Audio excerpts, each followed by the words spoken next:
Classificação indicativa. Livre para todos os públicos.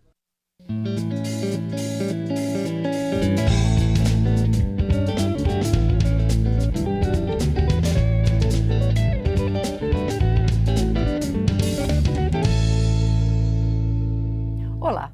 O Ministério Público Federal promove a campanha 10 Medidas contra a Corrupção. A instituição quer tornar mais eficaz o combate aos atos contra os bens públicos.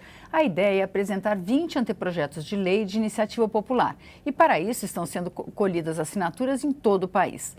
Porém, essas assinaturas podem não ser suficientes. E o deputado Índio da Costa, do PSD do Rio de Janeiro, não só vai nos explicar por quê, como também vai apresentar a solução que encontrou para esse problema e para fortalecer a luta contra a corrupção.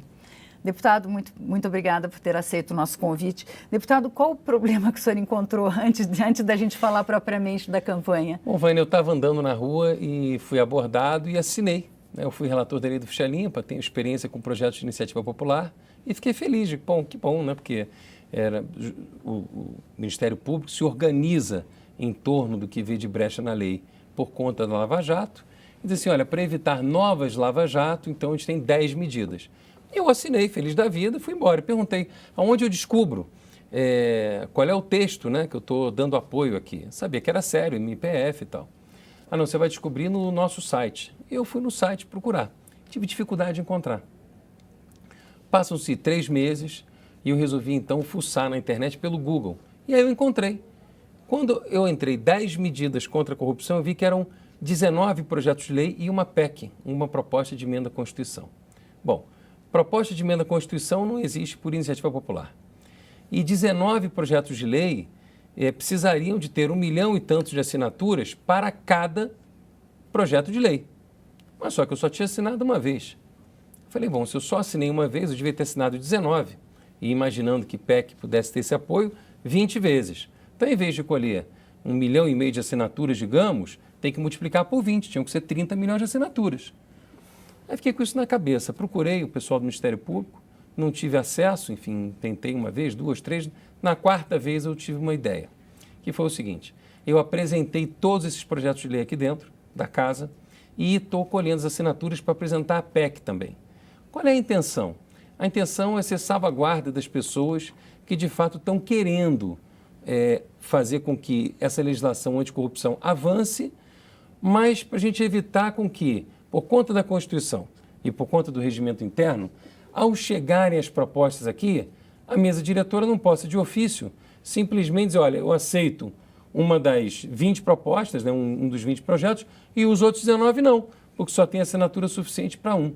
A Constituição é clara que o projeto de emenda, iniciativa popular, só pode ser para projetos de lei ou projeto de lei complementar com 1% de assinatura da quantidade de eleitores do Brasil, dividido por pelo menos 5 estados. Então tem uma discussão, teria uma discussão e a gente poderia perder a oportunidade dessa energia toda da sociedade ao chegar aqui e para o lixo. Então eu fiz o inverso e fiz questão de colocar no site, tem claramente quais são os projetos e a justificativa de cada um. Então, o Dalton Dallagnol, que é o coordenador, né, o promotor público, que é coordenador da Lava Jato no Ministério Público, que é quem coordena esse trabalho aqui de preparar, eu dei a autoria dele e do Ministério Público em todos os projetos, não quero me tornar dono de nenhum deles, quero simplesmente ser um instrumento da sociedade brasileira e do Ministério Público para a gente regrar, para que novas Lava Jato não venham a acontecer no futuro. Porque senão tudo isso que está acontecendo agora, se você não mudar a legislação, volta a acontecer. Então a ideia é avançar como tem já em outros países, com a legislação, a gente evitar que esse problema volte a acontecer. Essa que é a ideia. Agora, deputado, a experiência que o senhor teve de relatar o que se tornou a lei da ficha limpa, não se acreditava que ela seria possível no país. E a gente ouve muito falar que a corrupção no Brasil é cultural, que isso sempre houve, que sempre haverá, que não tem como combater. O senhor acredita nisso? Não é verdade. Não é uma questão de cultura, é uma questão de regra. Você tem a cultura, mas também tem a lei. Quando a lei é muito clara, não adianta ter cultura, as pessoas param de fazer. Lembra da campanha do cinto? Era inconstitucional se obrigar alguém a botar o cinto dentro do carro. Mas houve uma legislação municipal no primeiro momento, uma pressão grande e daqui a pouco está todo mundo usando o cinto, começou a se multar quem não usava cinto nas cidades. Então, assim, eu acredito muito nas regras, né? E regra para todo mundo. Então, tem uma aqui, ó, que fala da integridade dos agentes públicos. A polícia americana era absolutamente corrupta na época da Lei Seca. E a justiça também. Tanto que a gente via tudo o que acontecia. Como é que se resolveu esse tal desse teste de integridade dos agentes públicos? Você começou a testar, oferecia um dinheiro para o guarda no sinal de trânsito, oferecia um pacote de dinheiro para determinado setor do poder público, isso tudo autorizado. Quando a pessoa aceitava, era presa. Então você fica na dúvida já de quem que você vai aceitar o quê. Quer dizer, você começa a fechar o cerco. Na hora que você vai fechando o cerco, fica mais difícil das pessoas atuarem. É nisso que eu acredito. Agora, no Brasil, a gente vê um entusiasmo da população com operações de combate à corrupção, mas também uma certa descrença de que as pessoas cheguem a ser punidas. Isso mudou um pouco com o julgamento do Mensalão, mas tem essa coisa da demora dos julgamentos. Né? Esse pacote, o senhor acha que pode agilizar um pouco a justiça? Porque acabam prescrevendo os crimes. Com certeza. Tanto tempo que... O Ficha Limpa, no fundo, é isso. O que foi o Ficha Limpa? Em vez de você precisar transitar em julgado, isto é, ir até o Supremo, ir até o STJ, para a pessoa condenada não poder mais se candidatar, você trouxe isso para um grau de segunda instância. Quer dizer, passou a ser grau colegiado, mais de um juiz decidindo, então a pessoa ela fica inelegível, né? Vamos lembrar que, inclusive, estão inelegíveis todos aqueles que estão sendo julgados nos conselhos de éticas de todas as casas legislativas do Brasil, tanto daqui do Congresso como nas Assembleias Legislativas e nas câmaras de vereadores. Se quiser renunciar ao mandato para poder se candidatar de novo, fica 8 anos inelegível. Né? Então, assim, eu sempre tratei muito com base na regra e despersonificando. Né? Porque eu acho que as regras não têm que ser para a pessoa A ou para a pessoa B, contra A ou contra B, ou a favor de A, a favor de B. Mas é como é que se regra para a democracia ir se consolidando e, sobretudo, as instituições terem poder de atuação. Com relação ao Código de Processo Penal, ele prevê muitos recursos, que o direito à ampla defesa é, sem dúvida, um direito fundamental, que merece toda... Mas ele pode prorrogar por um tempo indefinido. O senhor acha que isso pode ser mudado? Quer dizer, o processo penal pode ser modificado? Pode. Aqui, inclusive, tem algumas propostas que você faz com que não só torne mais ágil o processo, como torna mais transparente. Então, sobretudo em cima dos crimes que envolvam dinheiro público. Né? Quer dizer, você consegue avançar, além de tornar ilícito crime caixa 2, além de criminalizar também, quer dizer, caixa 2 em campanhas eleitorais. Porque hoje em dia o cara diz, mas era caixa 2, parece até que era assim uma coisa... não, mas era só um caixa 2 de campanha, era só para campanha.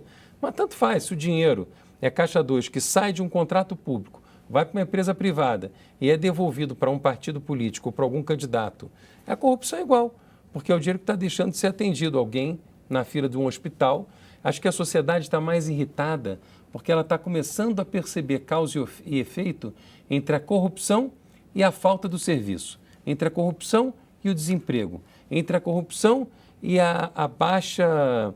Você vai assim, às vezes falta serviço, mas às vezes também a qualidade é tão ruim que era melhor nem ter aquele serviço, né? Você vai ao médico e ele te receita errado, é grave, concorda? Você começa a tomar um remédio errado para uma doença que você tem. Então, essa preocupação, ela está muito na cabeça das pessoas. Eu tenho acompanhado grupos de debate e tal, assim, já há um sentimento de que, olha, eu achava que tanto faz, o sujeito rouba, mais faz e tal. Não tem mais isso não.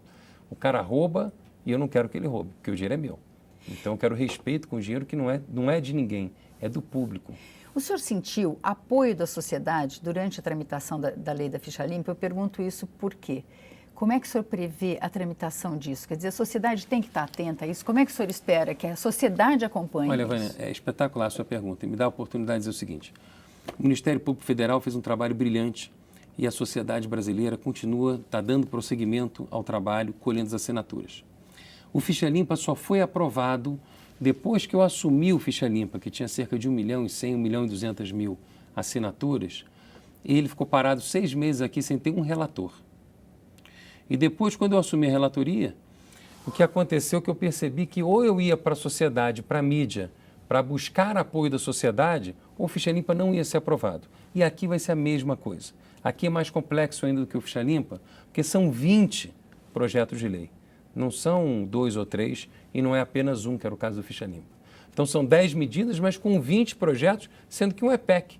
Tem que ter uma quantidade muito grande de votos aqui dentro para ser aprovado e tem uma tramitação muito mais lenta e complexa. Então, é a minha sugestão para você que está aí, que está colhendo assinatura, que está acreditando que pode mudar o Brasil com a sua participação, tenha certeza, em meu lugar, que você pode mudar.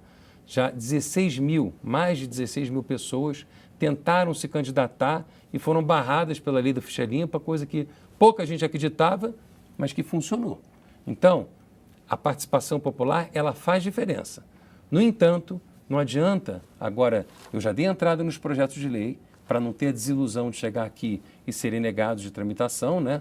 de serem aceitos e acatados pela casa. Por outro lado, a gente aumentou de 1 milhão e tantas assinaturas para 4 milhões e 200 em 3 meses de campanha intensas que envolveu a sociedade brasileira, a mídia, as igrejas, as associações, os sindicatos, a OAB Nacional, o Movimento do Combate à Corrupção Eleitoral, a Associação de Magistrados do Brasil, uma grande frente anticorrupção que se juntou, que queria acabar com a corrupção nas campanhas eleitorais e que acabou nascendo ficha limpa dali. Agora, aqui vai ser mais complexo. Então, quando conseguirem as assinaturas todas necessárias para dar entrada, venham dar entrada, mas passem a colher as assinaturas para pressionar o Congresso para aprovar os projetos de lei, porque senão vai ficar aqui dentro e vai ser um relator, o outro vai ser um outro relator, acaba na gaveta um projeto de lei, acaba na gaveta um outro projeto de lei e assim não tramita. Então, assim, já está apresentado. Agora, continue buscando assinatura e ore para dentro do Congresso para exigir da Casa que se escolha nas comissões deputados comprometidos com projetos anticorrupção para a gente poder avançar. Porque aqui no Congresso é como em qualquer lugar da sociedade. Tem gente que é séria e tem gente que não é. Então, tem muita gente que está do outro lado, né? Você está olhando e diz assim, é tudo bandido. Não é verdade. Tem muito mais gente séria no Congresso do que vagabundo. Mas também tem muito vagabundo, sim. Tem muita gente desqualificada e tem muita gente interessada em que não se regre para acabar com a corrupção. Então, o que a gente tem que fazer? É trabalhar na outra mão. Pressionar o Congresso para que se avance em medidas anticorrupção. E aí, no mínimo, você vai ter um Congresso, mais equânime. Que não dá para fazer uma campanha eleitoral gastando 1, 2, 3, 4 milhões e competir com alguém que gasta 50 porque está comprando voto ou porque está pagando deputado estadual para buscar voto para si ou porque tem acordo com algum tipo de instituição que tem muito voto coligado a ela. Enfim, e aí no final a representação da sociedade ela fica capenga, porque traz para o Congresso Nacional não aqueles que têm o interesse em ajudar as pessoas e cuidar do Brasil, mas aqueles que vêm para cá para fazer lobby em nome de empresa. Muito obrigada, deputado. Boa sorte. Nós conversamos com o deputado Índio da Costa, do PSD do Rio de Janeiro, sobre suas propostas para combater a corrupção. Você pode rever este ou outros programas na nossa página câmara.leg.br/palavra aberta. Obrigada pela audiência e até a próxima.